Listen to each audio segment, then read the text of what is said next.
Welcome to our deep dive, everyone. We're going to be tackling remote viewing today.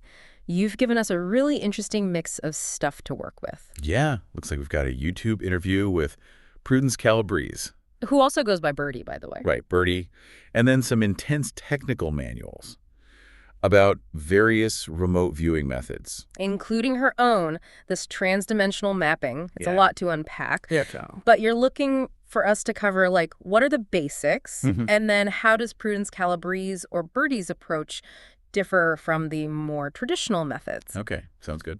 All right, so let's get started. I think first, maybe like just to set the stage, what even is remote viewing? Well, remote viewing is essentially the practice of seeking information about a distant or hidden target using extrasensory perception. Okay, extrasensory perception, so like beyond the five senses. Right, and what's interesting is that it was actually developed and used by the U.S. military for intelligence gathering. Really? So they were like training psychic spies, basically. Pretty much. That's pretty wild. Okay, so how does Prudence Calabrese fit into all of this? Prudence Calabrese, or Birdie, is a pretty prominent figure in remote viewing. Okay. She was actually trained at the Farsight Institute, which is a very well-known institution in the field. Then she went on to found her own company, Transdimensional Systems, TDS for short. Oh, wow. So she's like legit in this world. Yeah, she's been doing this for a while. Okay. And what made her company or what made her stand out, I guess? Well, TDS got a lot of attention because they made some successful predictions. Really? Like what? One that comes to mind is a prediction about a major terror attack involving the Twin Towers and the Statue of Liberty. Oh, wow. And the really interesting thing is, this prediction was actually documented before 9/11, which obviously catapulted her and her work into the spotlight. Yeah, I can imagine. Suddenly, a lot more people were interested in what she had to say. Okay, so she clearly has some credibility here. So what is different about her approach to remote viewing? You mentioned that earlier. One of the big things that sets her apart is her emphasis on intuition and this concept of getting what you get when you're doing a session. What does that mean? Getting what you get. Basically, she encourages you to honor every piece of data, no matter how irrelevant or strange it might seem. So like you're not trying to like filter things out. Exactly. You're not trying to edit or censor yourself. You just let it all flow in. Okay, so embrace the weirdness. Embrace the weirdness, exactly. Because sometimes those seemingly insignificant details actually hold hidden significance. They might be subtle clues or connections that ultimately lead to a deeper understanding. Interesting. And this is part of her whole transdimensional mapping thing? Yes, exactly. Right. Transdimensional mapping is her unique methodology, and it's really about moving away from those rigid protocols towards a more intuitive and personalized process. Okay, so less like a strict set of rules and Right. more about kind of going with the flow. Exactly. Okay, so how does it actually work? Well, imagine a large map, right, where you connect various data points. These points could be anything: sketches, sensory impressions, emotions, even abstract concepts that come up. So it's like creating a visual representation of the journey the viewer's mind is taking. Exactly. And this technique can lead to some profound insights. There's actually a story about one of Prudence's students who used this technique to map the filming of The Wizard of Oz. Really? So they were like seeing the yellow brick road and all that. They were able to access all those details, the characters, the setting, the whole experience. And it really highlights how this approach helps you connect your subconscious and conscious mind. Wow, that's crazy. Okay, so we've got intuition, we've got this mapping idea. Anything else that's kind of key to her method?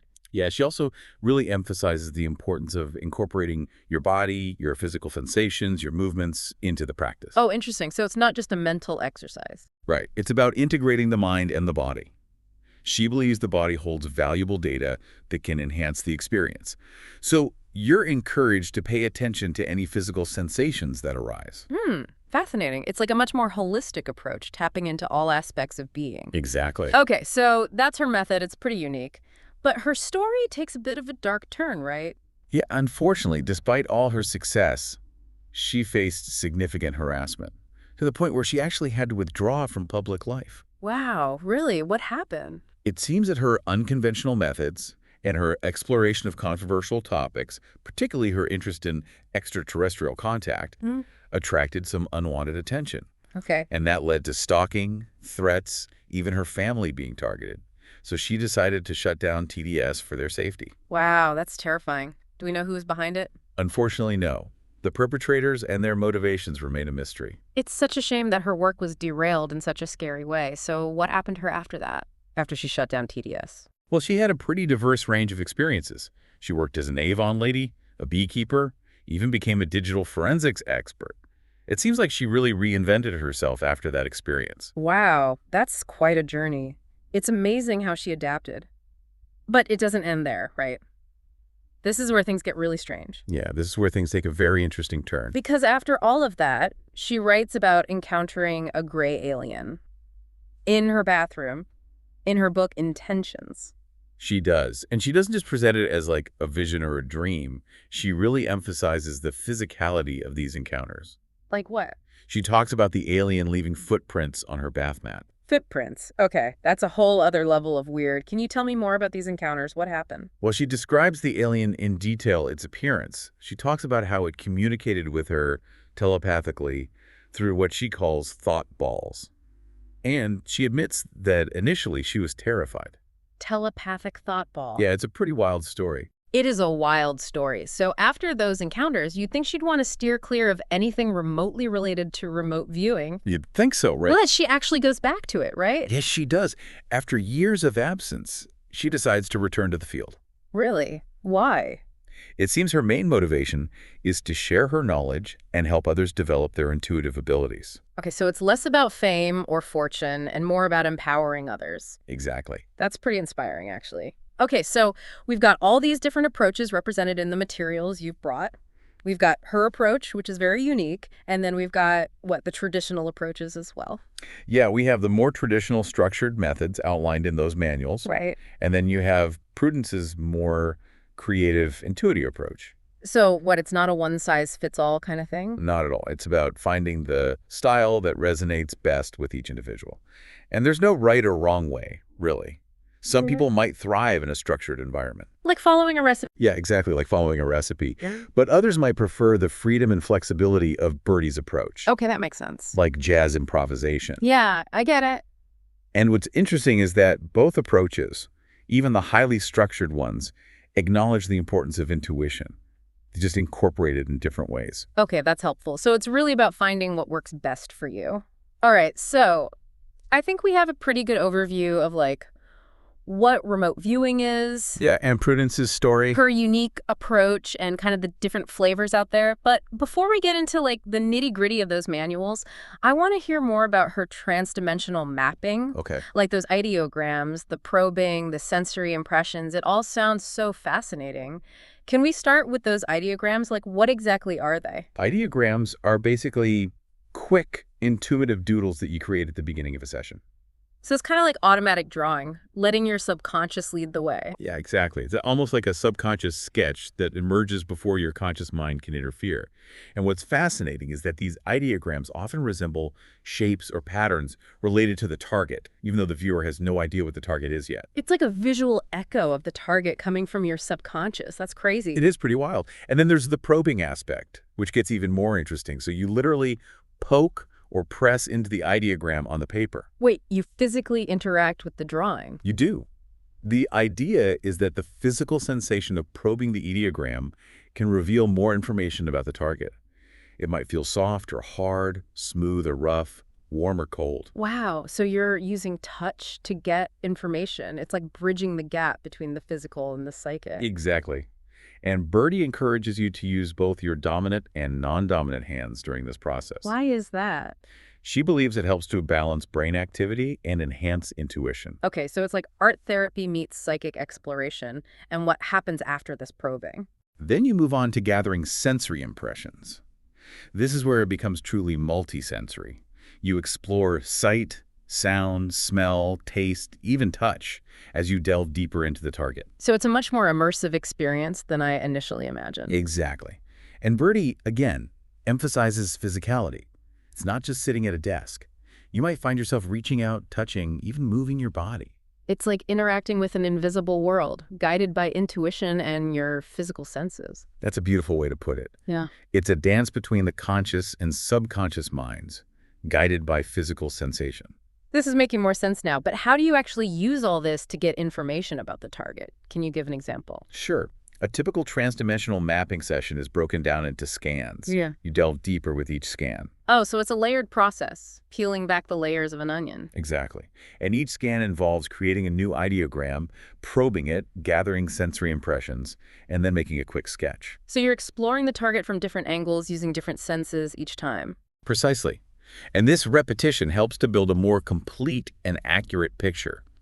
It's like how scientists use multiple data points to confirm a hypothesis. Okay, that makes sense. And then what? After the scans, how do you make sense of all the data? Well, this is where the mapping part really comes in. You literally connect all the different data points, ideograms, sensory impressions, sketches, everything, using lines, colors, and symbols. So you're taking all those different pieces of information and weaving them together into a coherent tapestry. Exactly. It's like creating a visual representation of the entire remote viewing journey. And what's fascinating is that the act of connecting these data points often reveals hidden patterns and relationships that lead to a deeper understanding of the target. It's like assembling a puzzle, where each piece of data represents a different aspect of the target. Exactly. And then the map is the full picture. Yes. And the mapping process can be very revealing. It clarifies things, highlights uncertainties, and even sparks new insights. I'm starting to get why you're so fascinated by her approach. It's more than just remote viewing, it's a creative process of discovery and integration. You've got it.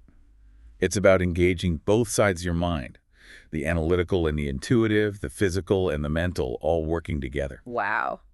Okay, this is pretty groundbreaking. Now, I'm really interested to see how those technical manuals compare. Like, how different are they really? Let's dive into those manuals and compare the methodologies so you can see the full spectrum of approaches. Okay, so we've got these two manuals here. We have TDRV, which stands for Transdimensional Remote Viewing, Okay. and then TDS, which, as we've discussed, is Prudence's company, Transdimensional Systems. Right, right. And both of these were heavily influenced by CRV, which is Controlled Remote Viewing. Which was the military program, right? Exactly, the one developed by the U.S. military. So they're kind of building upon that foundation. Okay, that's fascinating. So how do they compare to Birdie's method? Are they more structured, like you said before? Yeah, much more so. These manuals lay out a very formal, systematic approach. Let's take TDRV, for example. It really stresses using a matrix to organize all the data you get during a session. It breaks things down into categories like visual, auditory, kinesthetic, even emotional. So instead of a free-flowing map, you're making a spreadsheet of psychic impressions. Kind of, yeah. It's about compartmentalizing the experience into more digestible chunks of information. Interesting. And the TDS manual, it's similar. It's all about structure, clear protocols, step-by-step instructions for each stage of the viewing process. It sounds very methodical, almost scientific, Huh. which is quite a contrast to Birdie's intuitive artistic method. Right, and that's deliberate. Both of these methodologies are really aiming to minimize subjective bias and enhance the accuracy of the information gathered. So while Birdie's embracing the fluidity of the subconscious, these manuals are all about objectivity and control. Is one approach better? That's a really good question. I think it really depends on the person. Some people really thrive in that structured environment. They like having those clear instructions to follow. It's like following a recipe. Exactly. You know exactly what you're going to get. Whereas with Birdie's approach, it's more like, Improvisational jazz. yeah, it's more free-flowing. Exactly. Huh. But what's interesting is that even these structured approaches still acknowledge the role of intuition. Really? So it's not like they're trying to completely eliminate it. No, not at all. They just try to incorporate it in a more controlled way. Okay, that's interesting. So again, it's about finding what works for you. Exactly. And you might even find yourself blending elements from different approaches as you get more experience. Okay, that makes sense. I'm really enjoying this. This deep dive is so helpful. Glad to hear it. We're not just learning facts, we're really exploring different perspectives, you know? It's giving me a much more complete picture of the whole field. And remote viewing is definitely a field worth exploring. It's this blend of science and spirituality, objectivity and intuition, and ultimately it's about expanding our understanding of consciousness and reality. Wow, that's a pretty big statement. How so? How does it help us understand consciousness and reality? Well, think about it this way. If remote viewing is real, if we can really access information about things far away or hidden things using only our minds, then it challenges our whole understanding of how reality works. It suggests that our minds aren't limited by, like, physical boundaries or time or space. Exactly. And that opens up a whole new world of possibilities. It hints at consciousness being non-local, being interconnected in ways we don't fully grasp yet. So it's like our minds are part of a larger web of consciousness, a cosmic internet, where information can be accessed from anywhere, regardless of distance. I like that, a cosmic internet. Right. Okay. It's definitely a mind-bending concept. Part of me is still skeptical, I have to admit. Oh, I totally understand. Skepticism is good. It makes you question and dig deeper. So what evidence is there? Like, have there been any studies on this? Actually, yeah, there have been a lot of studies, Really? especially during the Cold War, when the U.S. military was really invested in this research. Oh, right. The psychic spies. Exactly. What were the findings? The findings are interesting. Some studies were inconclusive or mixed, but others have shown some statistically significant evidence, suggesting that it's a real phenomenon. So there's scientific data to back it up. There is. Mm. And the implications of that are huge. If remote viewing is real, it means we need to rethink a lot of things. Our understanding of physics, consciousness, maybe even reality itself. Okay. Okay. I'm intrigued. You mentioned before that both the TDRV and TDS manuals use this matrix to organize data. Can you explain how that works? Yeah, so the matrix is essentially a grid. Okay. That helps you categorize all the information that you're getting. Okay. During a session, it usually includes columns for different senses: visual, auditory, kinesthetic, olfactory, all of them. Oh, so you're separating the different streams of sensory data. Exactly. So imagine you're trying to describe like a busy city street. There's so much going on at once: sights, sounds, smells, even physical sensations.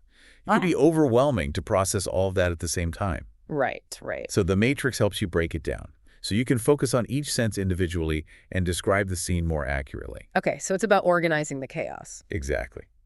And then there are those other categories like emotional and kinesthetic. Right. How do those fit in? Well, remember, remote viewing isn't just about objective data. It's also about the subjective experience. Oh, interesting. So you're also paying attention to how you're feeling physically and emotionally. Exactly. And those responses, even if they're not directly related to the target, can give you really important insights. For example, let's say you're viewing a location and you get a strong feeling of anxiety or unease. Okay.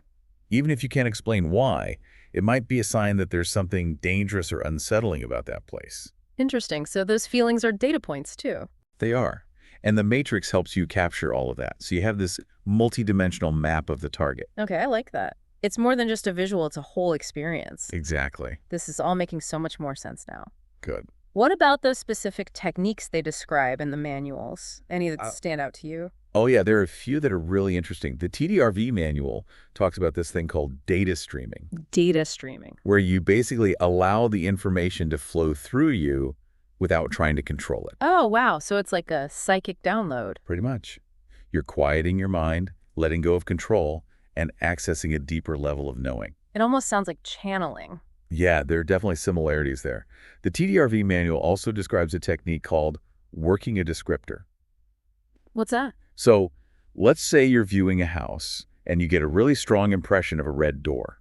You might then use this technique to focus on that door to try to get more details about it. Like a psychic magnifying glass. Exactly. You're zooming in on that one detail. I like that. Okay, what about the TDS manual? Anything interesting there? Yeah, they talk about using queries and ideograms. Okay. Queries are basically asking specific questions about the target, using the matrix as your guide. So it's a more active, strategic approach. You're not just waiting for information to come to you. Exactly. You're seeking it out. Yeah. And using those questions to direct your attention to specific details. Got it. And what about ideograms? Are they the same as the ones Birdie uses? They're similar but used a little differently. In this method, ideograms represent different aspects of the target, like structures or landscapes, even emotions. So it's kind of like visual shorthand. Yeah, exactly. And you're supposed to decode them, figure out their meaning to get a deeper understanding. It sounds like a combination of art therapy and symbol interpretation. Right. And then you use those ideograms to create a compilation sketch, which is like a composite drawing that combines all those different elements. So like piecing a puzzle together. Exactly. It gives you a more complete picture of the target based on those ideograms. It's interesting how, even though these manuals are all about structure and methodology, they still incorporate creativity and intuition. I know, it's fascinating. It's that blend of the analytical and intuitive that makes remote viewing so compelling. I agree. This has been so insightful. We've covered so much ground already. We have. We've gone over the basics, dived into Birdie's approach, even started looking at these manuals. Yeah. But before we go any further, I want to go back to Birdie's story for a minute. Okay. Specifically, those alien encounters in her bathroom. Right. I mean, it's such a strange twist, and I think we need to unpack that a little bit more. I agree. It definitely pushes the boundaries of what we normally think of when we talk about remote viewing. So these alien encounters that Prudence describes. Yeah, they're definitely one of the most interesting parts of all this. We've talked about different techniques and the science behind remote viewing, but her story brings up this whole other thing, this whole extraterrestrial aspect. Right, it's a fascinating intersection. Yeah. I mean, if remote viewing can help us go beyond physical limits like we've been discussing, could it also help us reach other dimensions, other worlds? That's a really interesting question. If we can transcend physical limitations with our minds, could we use them to travel to other planets, other galaxies? It's like using your mind as a spaceship. Right. It's a pretty wild thought. Do you think that's something the military ever looked into? I wouldn't be surprised. There are stories out there, people claiming that some remote viewers were tasked with gathering information about extraterrestrial activities. But, hard evidence is hard to come by. It makes you wonder what they might have found. But going back to Prudence's account, it's not just a random story, right? This seems to be a recurring theme in her work. Yeah, it comes up a lot, and she doesn't shy away from it. She talks about these encounters pretty openly and how they've shaped her understanding of remote viewing. And she's not the only one, right? Other remote viewers have reported similar experiences. Yeah, definitely. Other remote viewers, even some with military backgrounds, have described seeing alien beings, spacecraft, that kind of thing. So it's not just a fringe idea then. This seems like a pretty significant part of remote viewing history. And what I find really interesting is that there seems to be some consistency in these reports. That's an important point. People from different backgrounds, different time periods even, describe these encounters in similar ways. They share common themes, common imagery. That's what makes it so compelling. It's not just random stories, there seems to be a pattern there. Makes you think there might be more to it than just people's imaginations running wild. Exactly. It definitely raises questions about what we think we know about reality. It's like remote viewing could be a whole new way to explore the possibility of extraterrestrial life. Beyond just looking for signals or physical evidence, we could be using our minds to connect with them directly. Right. It's a whole new level of SETI research. But it also brings up ethical concerns, doesn't it? Like, what are the rules of engagement when you're using remote viewing to connect with other beings? What could the impact be on us if we made contact? It's kind of uncharted territory. It is, and those are really important questions to consider. We don't really have any guidelines for something like this. It's a whole new frontier. It's exciting and a little scary at the same time, but I guess that's what makes this whole field so fascinating, right? It's pushing the boundaries of what we thought was possible. Absolutely. It's a constant reminder that there's still so much we don't know about ourselves and the universe. This deep dive has been incredible. We've gone from the very basics to this mind-blowing connection to potential extraterrestrial life. It's been quite the journey. It really has. We talked about intuition, the subconscious mind, the idea that consciousness could be connected in ways we don't fully understand yet. And maybe even across dimensions. Maybe even across dimensions. It's all pretty amazing. Before we wrap up, I have to ask you the same question Prudence asked in her interview. If you could remotely view anything at all, what would it be? What would you want to explore? Ooh, that's a tough one. There's so much out there.